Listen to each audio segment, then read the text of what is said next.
We want you with him. We just want you to take your time. Get to know him more. It started like a quiet breeze, a new chapter whispering its way into Amy's life. A life that, up until recently, had been full of noise. Noise from the past, from judgment, from heartbreak, from expectations. But when Brian walked in, the world didn't go silent. It just began to sound different, softer, clearer, a little more like home. Amy Slatton, known to fans of reality television as the bold, loud, and deeply loving sister who had carried more weight than most, not just physically, but emotionally, was finally beginning to reclaim something for herself. Peace. Or maybe not peace entirely, but the possibility of it. And that in itself was a revelation. But with peace comes uncertainty. And with love, especially love after trauma, comes risk. When Amy first introduced Brian to her audience, it was clear there was chemistry. But what wasn't so clear was how fast that chemistry was becoming something deeper, something heavier. She'd only been dating him for a month, and yet there they were talking like soulmates, moving like old lovers who knew each other's scars. Brian, with his relaxed demeanor and country charm, saw Amy for who she was now, not for who she had. Then with Michael, not for what reality TV had edited her into. He saw her, the mom, the fighter, the woman who could both cry from heartbreak and joke about farting in the same breath. She wasn't perfect, but she was real, and that was enough for him. Their connection wasn't some polished Instagram fantasy, it was raw. Their first date had lasted 22 hours. According to Brian, that was basically 3 dates in one. In his words, they'd already been dating for 3 years. And though Amy laughed off his math, something in her liked that idea. Liked the thought of catching up quickly, of finally having someone who didn't want to waste time. But that very speed, that urgency, that's where the trouble began. Amy had just come out of a marriage that left her bruised. Her split with Michael wasn't just about irreconcilable differences, it was about survival. About protecting her boys, Gage and Glenn, from a relationship that had grown toxic. She didn't want to make the same mistake again. And yet here, she was falling hard, falling fast, and her family noticed. "You've only known him for a month," they said. "Take your time, slow down." But Amy wasn't in the mood for lectures. Not from a family who hadn't always had her back when she needed them most. When she went to court for custody battles, where were they? When she cried herself to sleep in a loveless marriage, who showed up? And now, when she finally found someone who made her laugh, who saw her beyond her past, suddenly everyone had opinions. The tension was simmering, and it boiled over in the simplest of moments. Amy had planned a haunted house visit. Something fun, something different, a memory. But instead, it turned into a battleground. The atmosphere felt more like a courtroom than a family outing. There were rolled eyes, dismissive laughs. And when Brian, sweet and awkward and grinning like a teenager, dropped to one knee and proposed in a padded cell, it all shattered. Tammy and Misty's reactions weren't just underwhelming. They were cold. Amy's smile faltered, her voice cracked, and the wound reopened. This wasn't how it was supposed to go. To her, this proposal meant rebirth. It meant someone choosing her not out of obligation, but out of love. Someone who saw the chaos and didn't run. Someone who didn't just tolerate her quirks, but embraced them. Her skull decorations, her goth humor, her trauma. But instead of applause, she got pity. She got judgment. And beneath it all, something even worse, she got rejection. Again. She'd felt it before. From teachers growing up. From strangers. Online. From Michael. And now from her own family. The very people who were supposed to protect her heart were now poking holes in it. Brian, to his credit, didn't flinch. He stood by her. He joked. He hugged her. He kept the atmosphere light. But even he could sense it, this wasn't just a proposal in a haunted house. It was a declaration of independence. Amy was no longer living for everyone else's opinions. She was finally, tentatively living for herself. That's not to say everything was perfect. Far from it. She still doubted. She still wondered if it was all too fast.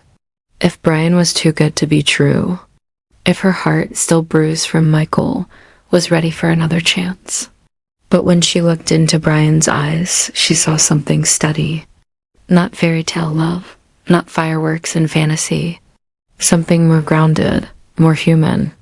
The way he played with Gage, the way he picked up Glenn, the way he let Amy be Amy, even when she was messy or emotional or scared.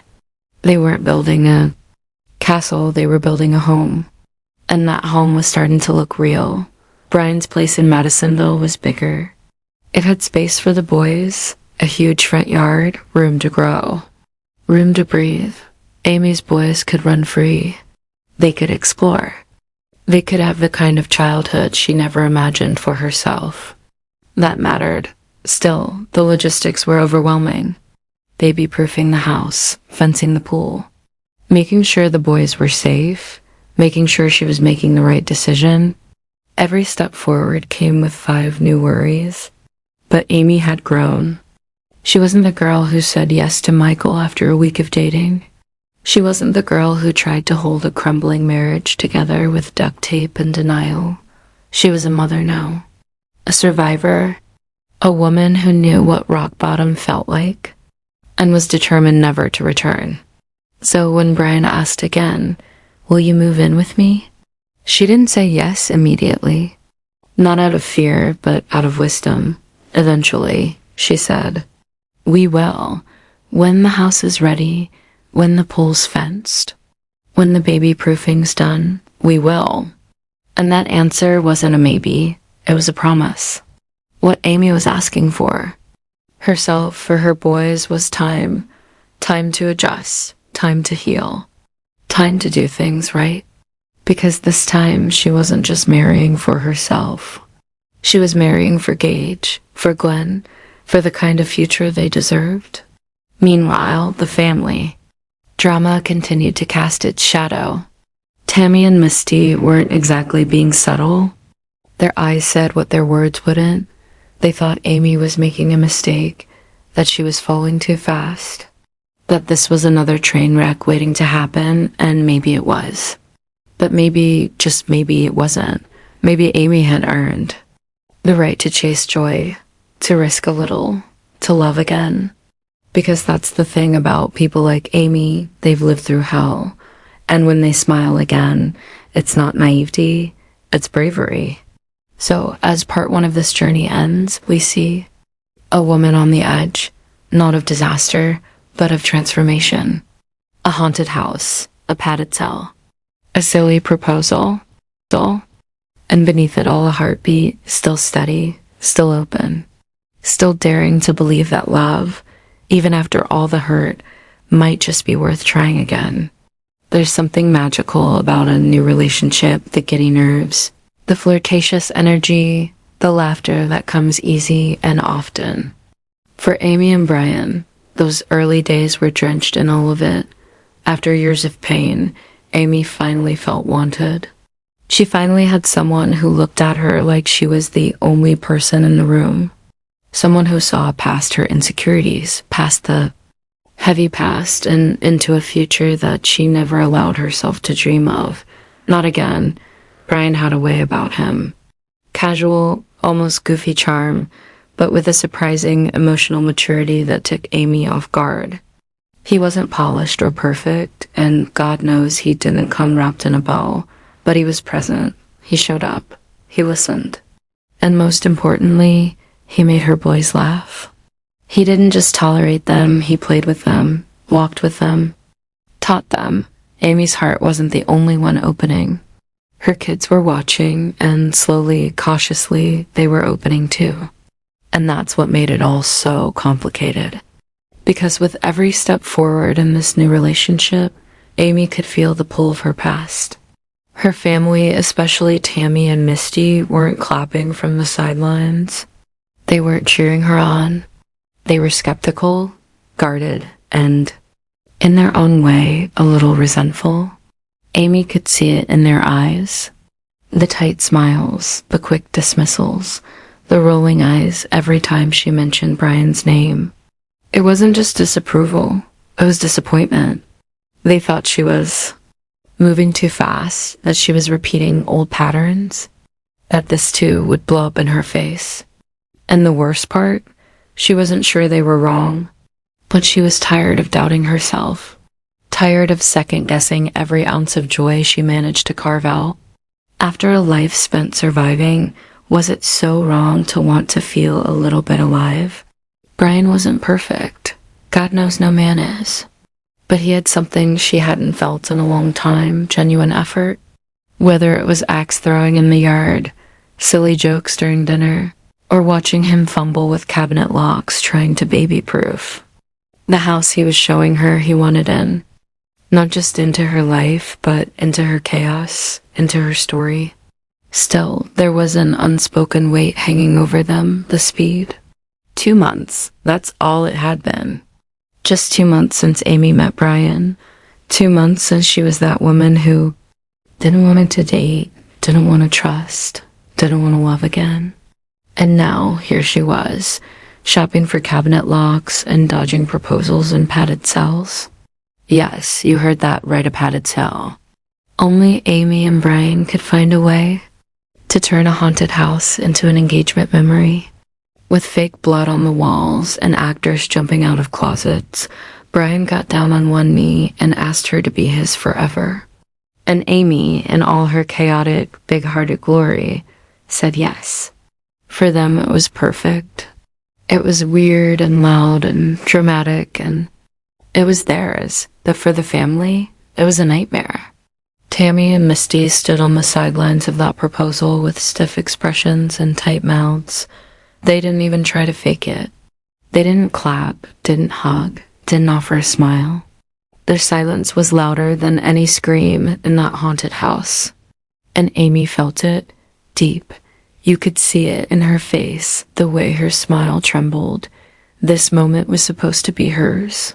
Her second chance, her unexpected fairy tale. But instead of applause, she got apathy. Instead of support, she got scoffs. And in that moment, Amy cracked a little. She tried to brush it off, laugh it away. It's just not their style, she told herself. They'll come around. But late at night, when the lights dimmed and the laughter faded, she could still feel it, that ache. That little voice asking, why can't they just be happy for me? Brian tried his best to distract her. Took her out for street tacos.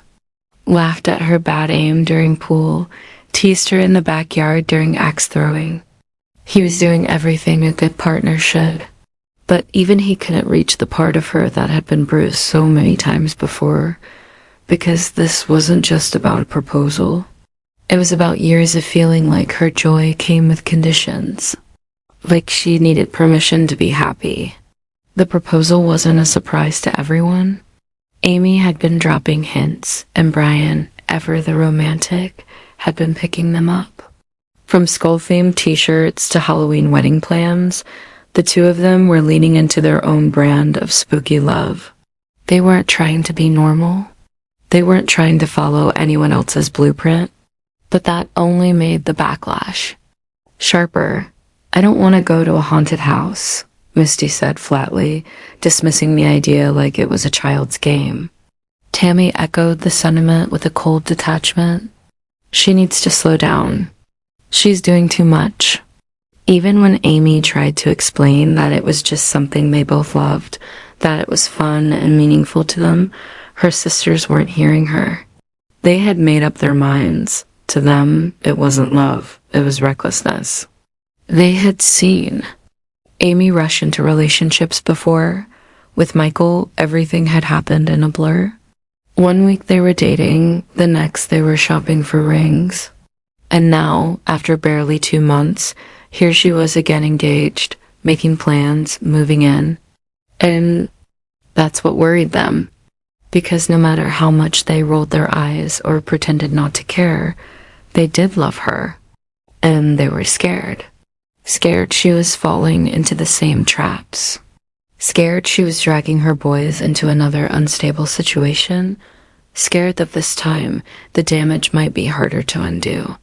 But they didn't know Brian, not the way Amy did. They didn't see the way he knelt down to talk to Gage eye to eye.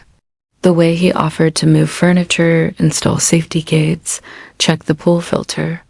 The way he made Amy feel safe, like she wasn't just someone's mom or someone's mistake, but a woman worth loving out loud. Amy started spending more time at Brian's house. His place in Madisonville was bigger, had better schools, a huge yard for the kids to play. It wasn't perfect, it needed work. Baby-proofing, storage space, fixing up the pool, but it was a start. And for Amy, it felt like possibility. Still, the hesitation lingered. Every time she looked at that pool, her heart raced. Gage left the water, but he was still too young to understand danger. The pool had to be fenced. The cabinets had to be locked. The sharp corners, the slippery floors, everything had to be perfect before she could even think about moving her boys in. And that was the part no one saw. To the outside world, Amy looked impulsive, but inside, she was worrying, planning, overthinking everything.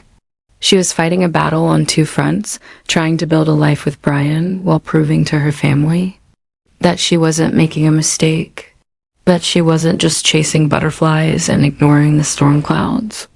And Brian, to his credit, didn't push. He stood by her, helped her plan, helped her fix things, reminded her that they were in this together. But even he couldn't silence the voices in her head, the echoes of judgment, the worry about perception, the ghosts of the past, because love is never just about two people. It's about families, about history, about the baggage you carry, and the scars you hide. And for Amy, those scars were fresh, still bleeding in places no one could see. When she told her mom about the wedding, her response was simple: I'm not coming. No explanation, no support. Just another silence, another sting. And for Amy, that silence was louder than any scream. Amy stood in the middle of Brian's kitchen, staring at a cabinet that refused to latch properly. It was a small thing, just a faulty child lock. But as she fiddled with the plastic mechanism, trying to make it snap shut, something inside her unraveled. Because it wasn't just a cabinet. It wasn't just baby-proofing. It was control, what little of it she still had. And when things didn't go right, no matter how small, it reminded her how fragile everything still was. Her future with Brian felt promising, but beneath that shine lived a quiet fear. A fear that she was once again leaping before she looked. Brian, in his usual way, laughed it off. Looks like it's the cabinet or me. One of us has to go, he joked, sliding behind her and planting a kiss on her shoulder. She smiled, half real, half worn, but said nothing. Because deep down, she was tired. Not of Brian, not of her boys, but of trying to convince everyone else that she was okay. That this time she was doing things differently. But every time she talked to Misty or Tammy, it was like stepping into a courtroom. Their faces didn't show concern, they showed judgment. They weren't asking if she was happy. They were asking when it would fall apart. And when her mother refused to attend the wedding, something inside her shriveled. She didn't expect full-blown support. God knows that was a luxury she never really had, but she had hoped for a sliver of it, a nod, a smile, a congratulations that didn't come laced with conditions. But instead, all she got was the same cold stare, the same unspoken message: you don't deserve this. They didn't say it out loud, but Amy heard it anyway. And every shrug, every dismissive laugh, every time someone said she was rushing or making another mistake. And that message burrowed its way into her heart, planting seeds of doubt where love had just begun to bloom. Brian saw the shift in her. He didn't always know how to address it. He wasn't a mind reader, but he felt it. And her quiet pauses, her distracted glances, the way she'd start a sentence full of joy and end it in hesitation. "Talk to me," he said one night as they sat on the back porch.